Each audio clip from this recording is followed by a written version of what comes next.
इसे प्यार की हद कहें या बेशर्मी की इंतहा कि एक औरत ने भागकर अपने ही बेटे से शादी कर ली, बिना अपने पति, अपने छोटे छोटे बच्चों और इस समाज की परवाह किए। नमस्कार, स्वागत है आपका हमारे शो क्राइम टेल्स में। हम हैं अनीशा सिंह आनंद और आज की कहानी कुछ ऐसी है। उत्तराखंड में एक छोटा सा गांव है, बन्ना खेड़ा। एक 55 साल का आदमी जिसका नाम इंदर राम होता है, वो अपने क्षेत्र के पुलिस थाने आता है और एक कंप्लेंट लिखवाता है।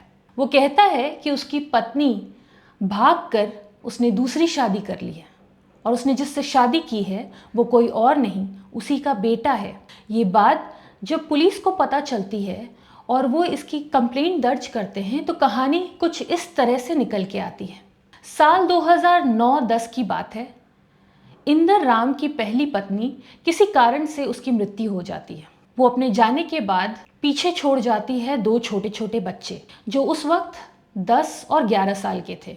वो जो बड़ा बेटा था उसका नाम था मदन।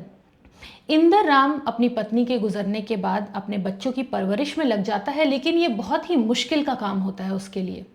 उसे अपने बच्चों को पालना भी होता है और बाहर जाकर मजदूरी भी करनी होती है, और ये दोनों ही काम एक साथ उसके लिए बहुत मुश्किल पड़ रहा था। तो वो फैसला करता है कि वो दूसरी शादी करेगा और साल 2011 में वो गीता से शादी कर लेता है। गीता उस समय महज 16 या 17 साल की होगी। इंदर गीता को घर तो ले आता है, लेकिन उसके दोनों ही बेटों को ये बात रास नहीं आती। दोनों अपने पिता से बहुत नाराज़ हो जाते हैं और गुस्से में उसका घर छोड़कर चले जाते हैं। इंदर उन्हें मनाने की कोशिश करता है, उन्हें वापस लाने की कोशिश करता है, लेकिन वो नहीं आते। इस बीच इंदर गीता के साथ अपनी ज़िंदगी आगे बढ़ाता है और कुछ दिनों के बाद गीता से उसे 3 बच्चे और होते हैं। उनमें से 2 बेटियां होती हैं और 1 बेटा।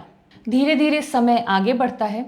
इंदर अपने नए परिवार में काफ़ी खुश रहता है और उसकी खुशियां दुगनी होने लग जाती है जब उसके दोनों बड़े बेटे उसके घर आना जाना शुरू करते हैं और उनके बीच में दूरियां कम होने लगती हैं।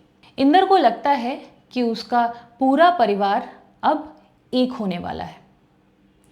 उसका बड़ा बेटा तो अब अक्सर घर पर आया करता था और अपने भाई बहनों के साथ, अपनी माँ के साथ समय बिताता था। इंदर भी इस बात से संतुष्ट होता है कि अब उसके दोनों बड़े बेटों ने गीता को अपनी माँ की तरह और उसके बाकी तीनों बच्चों को अपने भाई बहनों की तरह अपना लिया है। लेकिन इंदर जो सोच रहा था, सच्चाई वो नहीं थी। मदन और गीता के रिश्ते को वो जो माँ बेटे का प्यार समझ रहा था, उसके पीछे खिचड़ी कुछ और ही पक रही थी। माँ बेटे के रिश्ते की आड़ में दोनों का इश्क परवान चढ़ रहा था। दोनों ने अपने आगे के लिए बहुत सारे सपने बुन रखे थे। गीता और मदन ने सोच लिया था कि अब वो दोनों एक साथ जिंदगी गुजारेंगे, और वो भी बिना किसी बंदिश के। ये सब कुछ इंदर की नाक के नीचे हो रहा था और उसे ज़रा भी भनक नहीं थी। और फिर 12 फरवरी 2022 को गीता इंदर के घर से ये कहकर निकलती है कि वो अपने मायके जा रही है। वो अपने साथ अपनी छोटी बेटी को भी लेकर निकलती है और बाकी दोनों बच्चों को अपने पिता के साथ ही छोड़ जाती है। गीता ये कहकर जाती है कि वो कुछ दिनों में वापस आ जाएगी, लेकिन हफ्ते बीत जाते हैं, 2 हफ्ते बीत जाते हैं, उससे भी ज़्यादा समय बीत जाता है और गीता वापस नहीं आती। गीता की कोई खबर नहीं होती है इंदर को। वो उसे फ़ोन लगाता है तो उसका फ़ोन नॉट रीचेबल बताता है।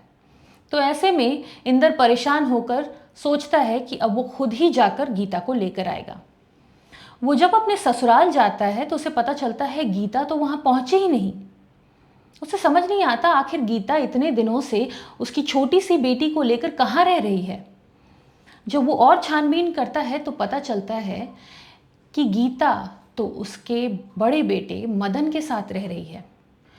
इंदर गुस्से में मदन के घर पहुंचता है और वहाँ उसे गीता मिलती है। वो गीता को अपने साथ चलने को कहता है, लेकिन गीता उसे साफ साफ इनकार कर देती है, ये कहकर कि वो उसके साथ नहीं आएगी क्योंकि उसने मदन के साथ शादी कर ली है। ये सुनकर इंदर के होश उड़ जाते हैं।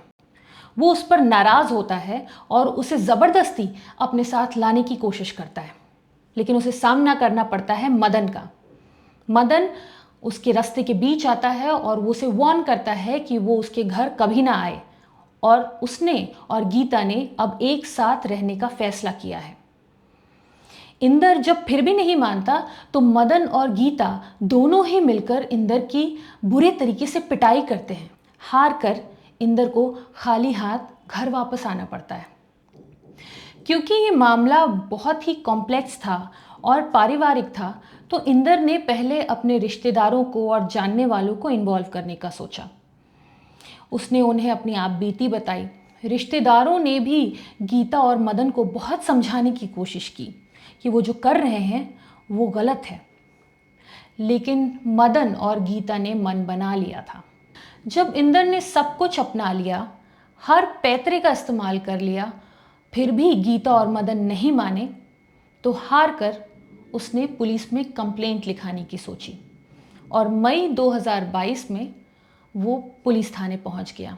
पुलिस वालों ने उसे आश्वासन दिया कि अगर गीता और मदन ने कोई भी काम गैरकानूनी तरीके से किया है तो वो लोग उनके खिलाफ कोई सख्त कार्रवाई ज़रूर करेंगे। चूँकि गीता और मदन दोनों ही एडल्ट्स थे और दोनों ने अपनी मर्ज़ी से ये शादी की थी, और चूँकि गीता इंदर राम से शादी करने के वक्त एक नाबालिग थी, तो पुलिस भी इस केस में बहुत कुछ नहीं कर सकती थी। भले ही गीता और मदन ने जो ये शादी की है वो गैर कानूनी नहीं है, लेकिन रिश्तों की मर्यादा तो उन्होंने तार तार की ही है, जो कि बिल्कुल भी सही नहीं है।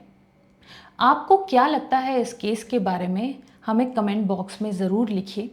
अगर आपको हमारा ये कंटेंट, हमारे वीडियो आप पसंद आया हो तो अपने फ्रेंड्स और फैमिलीज़ में शेयर कीजिए, और अगर आपने हमारा चैनल अब तक सब्सक्राइब नहीं किया है तो प्लीज़ सब्सक्राइब कीजिए और बेल आइकन को भी ज़रूर प्रेस कीजिए, ताकि हमारा लेटेस्ट एपिसोड आप तक जल्द से जल्द पहुँचे। मिलेंगे एक नई कहानी के साथ हमारे अगले एपिसोड में। तब तक अपना ख्याल रखिए। Thank you so much.